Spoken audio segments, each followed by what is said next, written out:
Hello friends, I'm Dee, about to react to this vid by Tub. It's titled Streamers Who Ruin Their Careers in Seconds.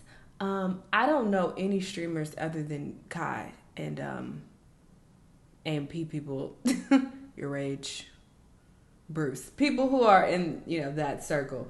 But yeah, I don't know these other people, so this will all be new to me. But yeah, let's see exactly what they did to ruin their careers. Let's watch. Hey guys, welcome back to another video. Today we're going to be talking about streamers who ruined their careers. We don't really have an intro for this one, unless me promoting my Kick account counts as an intro. Oh, this video is at 60 FPS, isn't it? Ah, that must be weird for you guys. I just forgot to turn that setting off. Damn, rendering is going to be annoying. I stream. I'm a live streamer now. Yay. Right when this video goes up, I should be streaming on Kick. Make sure to go follow me there. Gonna be having fun with you guys. I hope I end up on one of these videos in the future by another smaller YouTuber. But yeah, let's get started with streamers who ruined their careers. James Phantom Lord Varga.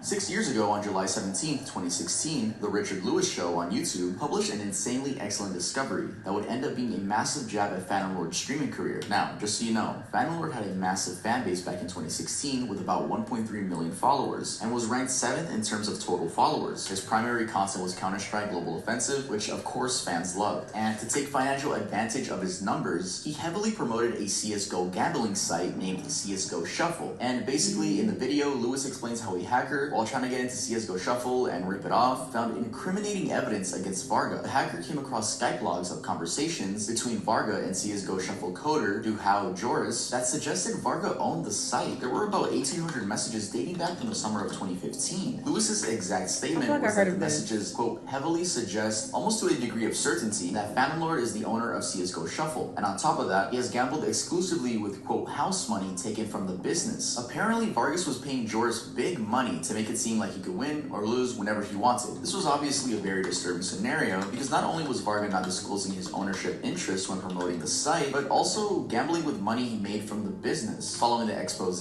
Varga's Twitch channel was removed due to terms of service violations. The ban came as no surprise because skin gambling had been explicitly prohibited by Valve, the game developing company, and the FTC. These two firms had issued statements following YouTubers Trevor T. Martin and Thomas Syndicate Castle's promotion of these gambling sites. In Varga's case, Twitch came out and made its position clear, stating, as a reminder, per Twitch's terms of service, broadcasters are not permitted to stream content that breaks their terms of service or user agreements of third parties. What they meant here is that if you're doing illegal stuff by the standards of other parties like Valve or the FTC, then you're definitely violating Twitch's terms of service. Varga went dark for a while after the ban and then re-emerged in 2018 with a lawsuit against Twitch for unlawfully suspending his account and ending his contract with no explanation. He also insisted that the suspension was based on false accusations from people trying to tarnish his name. Surprisingly, he won the case in April 2021, and he even celebrated the win in this tweet, which reads in part that, quote, Twitch can't bully, lie, and treat streamers unfairly the way they have for years. The court awarded him $20,720. Surprisingly, his win was despite a countersuit from Twitch, where they claimed that they had warned him against streaming content that violated his contract with them. You can see those violations in this image. However, winning the court case doesn't mean that he's going to be returning to Twitch. The 2016 ban was permanent. I wouldn't be surprised if he pops up on Kick. Go follow me on Kick, by the way. In an email to PC Gamer after the court case ended, Twitch said, we absolutely stand behind our decision to terminate his account, and he will not be allowed back onto our service. So he's still not on Twitch, and it doesn't seem like he's active on any other platform. And his last tweet was in 2021, just after the court case, so it seems his career is done for. We don't know if these streamers have like other businesses outside of it, especially this dude, since he likes not saying he's affiliated with businesses. When I say they ruin their careers, I'm talking about their online image, because they could have some investments in stocks that we don't know about and are living a lavish life. Yeah, that's where we're gonna move forward with the idea of these streamers ruining their online images. So let's head on to the next one.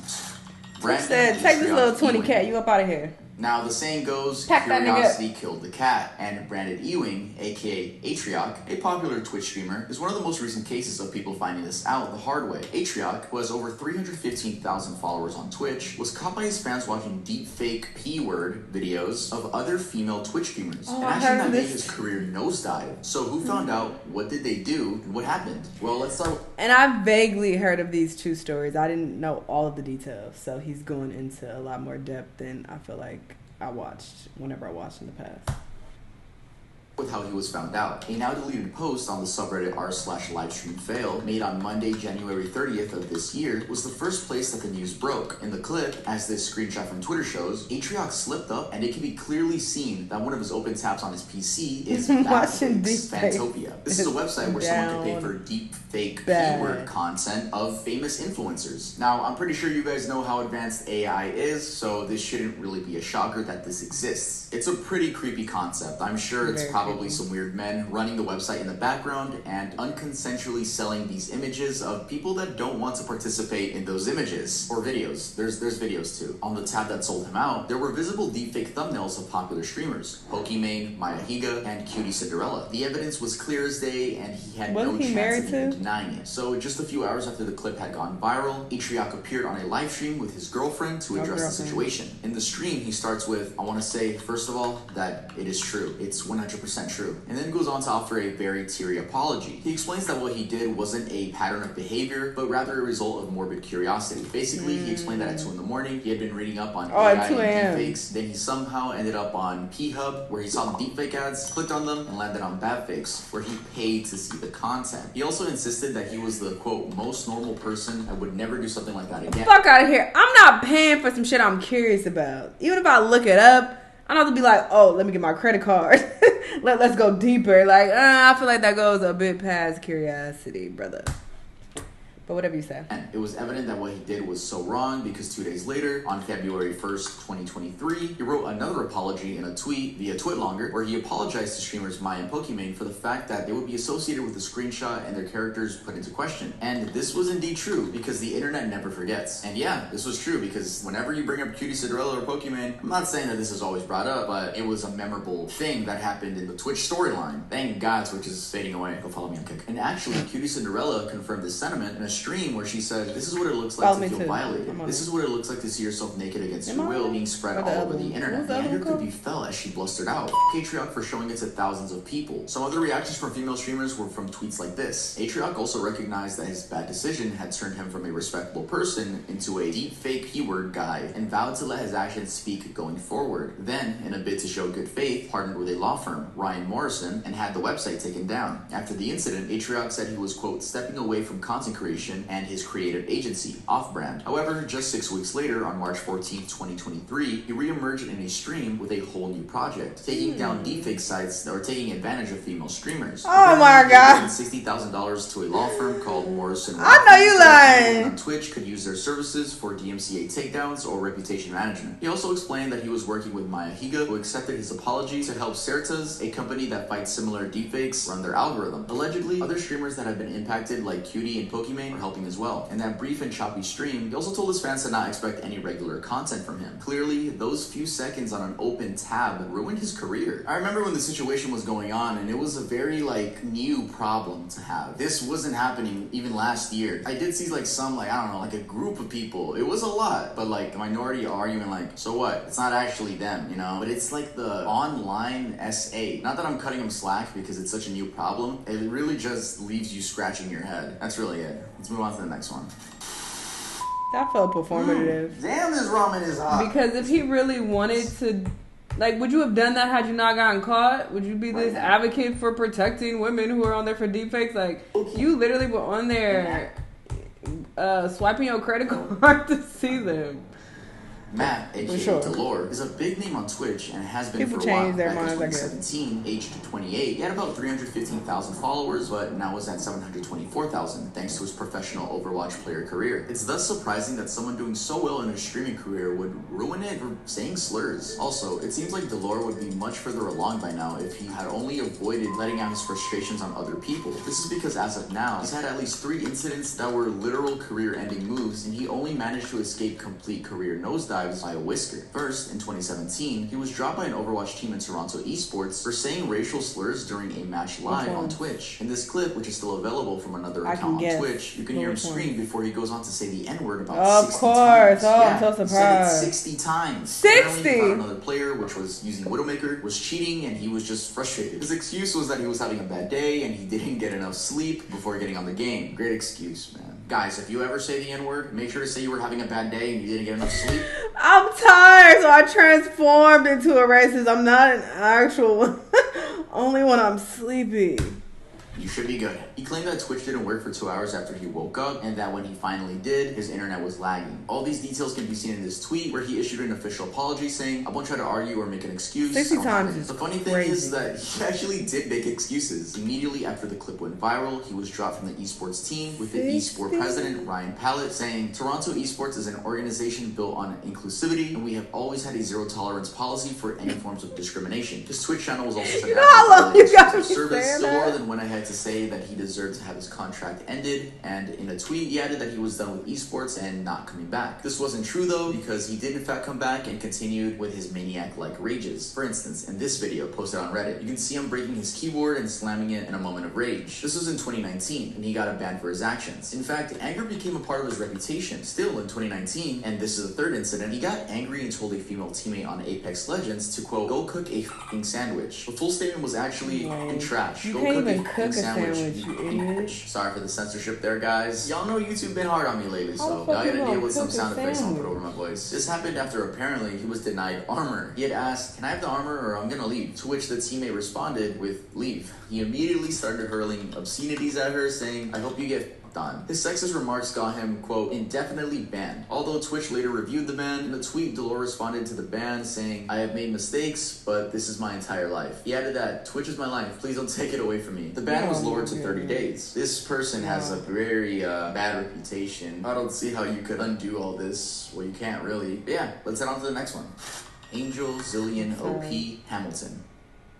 Being a YouTuber is a lot of people's dreams. Being a streamer is a lot of people's dreams. We're in 2023 now, where content creation rules the internet. So it's not surprising that people will do anything to reach that status. With Hamilton, it seems like he hung on to a lie so long that eventually he forgot to keep it up on camera. So what happened and why did his career suddenly end? Shout out to Sunny2's video, as that's where I got the information from. The following are some of the details of what went down. Hamilton had apparently been in a wheelchair since 2011 due to a serious car accident. A year later, in mid-2012, he joined Twitch and became famous for his personality, gaming skills, and the fact that he was a wheelchair streamer. In a few months, he became a Twitch partner and had a steadily growing audience. No one had a reason to not believe his disability up until January 2013, when his promotional Facebook page was hacked. The hacker, as seen in this post, and this one for instance, strongly suggested that Hamilton was able to walk and was simply faking the disability in order to get donations. It's suspected that the hacker had known Hamilton personally. However, because the hacker never released any actual evidence, the situation got brushed off as someone who was just trolling. But the seed had been planted in the fans' minds, they would begin scrutinizing Hamilton more closely. This is how someone ended up finding out on January 10th, 2013, he had been banned on Blizz for botting and had lied that the ban was for account sharing. This put him in a bad light, and in the Reddit post, some people questioned his disability claims now that he was already lying about one thing. While this Redditor was only speculating, he was eventually proven right on April 5th, 2013. During what seemed like a break during a stream, Hamilton simply takes off his headphones, stands up, and walks away. He had left the stream on, so the whole thing was captured on this widely shared video clip. What was even more indicative of his guilt is that he came back and turned the camera down to hide the view of his wheelchair. Also, his girlfriend Brianna, aka Pantheria, whose voice could be heard in the background, said, "Oh my god," the exact moment that Hamilton stood up from his wheelchair. If that's not an admission of guilt, then I don't know what is. She then tried rumbling on about other stories to cover her shock, but the damage had been done. Hamilton turned off the stream, but the comments started going off, and in a rush to control the damage, he tried lying and said he fell off the wheelchair. He tried reading the comments from people calling him out, but soon after this post went up on Reddit exposing his scam to thousands, his Facebook got hacked again, and this post went up further confirming that he was scamming people all along. Following the incident, Twitch banned his account and terminated his contract with them. After being away for a while, Hamilton returned to Twitch under a new account, It's Bluish, and then got outed on another Reddit post. Seeing no other option, he decided to come clean once and for all. He did an interview with YouTuber Wavy Websurf, where he said that the reason that he could stand up is that he had been undergoing physical therapy sessions. I don't understand why you still gotta lie.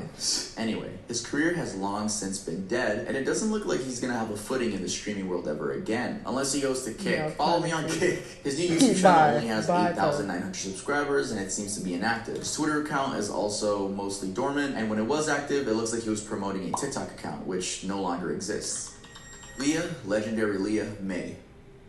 Twitch has come under fire many times for the misbehavior of some of the streamers on their platform. However, an incident that tops many was when streamer Legendary Leah claimed that kids with cancer are meant to die. Of course, this was a dumb and insensitive thing to say, and rightfully so. It angered a lot of people. This led to her career taking a big hit. So what exactly went down for her to warrant that statement? Well, it all started when one user who had donated to Leah asked her to promote their stream because it was raising money for St. Jude's cancer research. This request seemed to have triggered her as she went on a whole lecture on why kids with cancer are meant to die. In the clip, she starts off with, "I think people should know by now, children that have cancer are gonna die and they are meant to die." She then proceeds to lay out her thought process and saying people should listen to her because she was a bio major. And although she tries saying that she isn't trying to be mean or anything, this doesn't make the rant any less insensitive. In another part, she adds that children that have cancer have something genetically wrong with them and that, quote, something really, really awful happened during the genetic sequencing of their bodies. Now, immediately people in the comments started pushing back against her dumb take, with some even calling her a monster. Also, although she tried adding that people should donate to St. Jude's to help with cancer research, her message had been tarnished by the cruel remarks. Following the incident in this Reddit post, some people started pointing out that this was part of her character, with one user saying that, quote, she's genuinely, not gonna say that word, and that she behaves like a 10-year-old in most of her videos. Also, some suspected that this was just a publicity stunt because she had been known for doing unconventional stunts to gain more popularity in the past. She had already been branded a, quote, booby streamer, which just means that she was one of those streamers trying to get attention from what they wear rather than their content. In fact, as an article on Geek Outpost points out, she was known for wearing tight fits, looking to draw attention on her cleavage, and drinking alcohol during her streams. And this could be true because in the video clip we just saw, she seems intoxicated to a certain level. She did then go on Twitter to apologize for the reckless statements, but the damage to her career remained. It's also worth noting that she seems to thrive in the controversy because just a few weeks later, she got banned for 30 days for allegedly flashing her vagina during a live stream while she was trying to stand up. Again, she went on Twitter to deny it, saying, "For the record, thighs don't equal vag." The surprising thing is that despite these dents in her career, she's still on Twitch with her account now having 614,000 followers.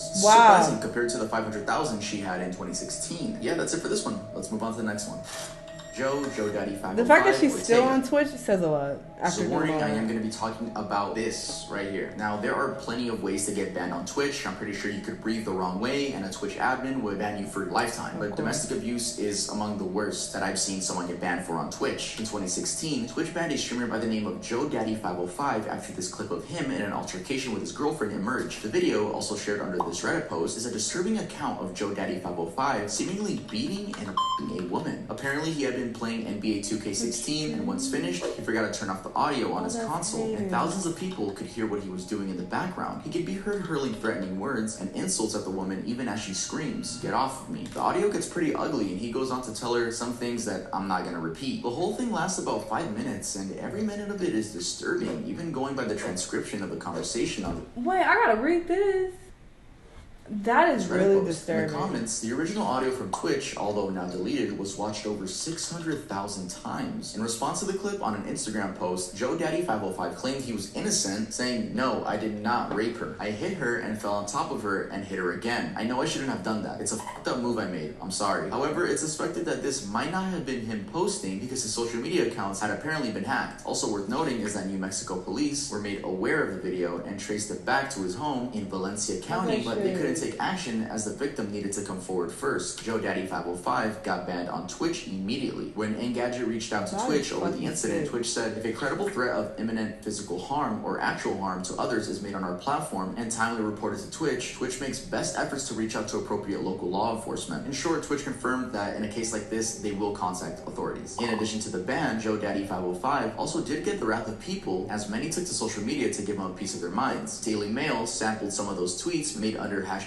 Joe Daddy 505. All social media accounts under his name were, however, scrubbed clean. So far, there have been no signs of him on the internet. Now, if anyone on this list really ruined their career forever, it has to be this dude. Alright guys, that's it for this video. Oh my god. That is really disturbing. You can check out the video yourself if you want to read the transcript, but yeah, that was a lot.